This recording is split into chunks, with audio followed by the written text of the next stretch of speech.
खूप कंटाळा आलेला. म्हटलं 4:30 वाजले तर असंच आधी फेरफटका मारायला एकटीच.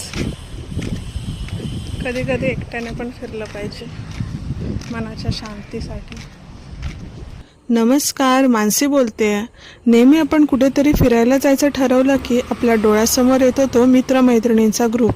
कोण येणार, कोणी कोणी वेळ काढलाय हे विचारण्यातच आपले कितीतरी निर्णय आणि प्लॅन्स आपले रद्द होतात.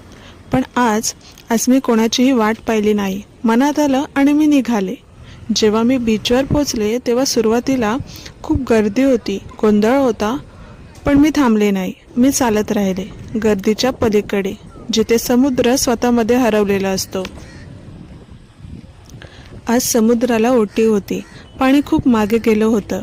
लाटांचा तो गोंधळ नव्हता, म्हणून सगळीकडे थोडीफार शांतता पसरली होती. लोक म्हणते समुद्र रिकामं झालंय, पण मला त्या अथांग ओल्या वाळूत माझी स्वतःची सावली दिसत होती.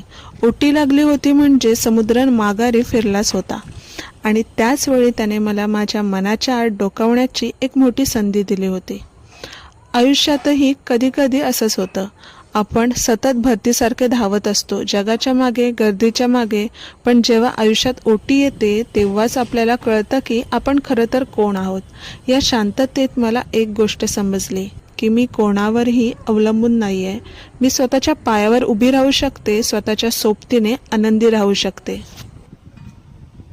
कधी कधी कोणाची साथ नसणं ही कमतरता नसते, तर ती स्वतःची खोली अनुभवण्याची एक मोठी भेट असते. आज या ओल्या वाळूवर चालताना मला असं वाटलं की जणू मी माझ्या भूतकाळातील सगळ्या अपेक्षा तिथे सोडून आले आहे. आता तिथे फक्त मी आहे. आज मी एकटी समुद्रावर गेले होते, पण परतताना मी एकटी नाही आहे. मी स्वतःला सापडले आहे. आणि खरं सांगू का, स्वतःला भेटण्यापेक्षा जगातील दुसरी कोणतीही भेट मोठी असू शकत नाही. बरोबर ना? चला, बाय.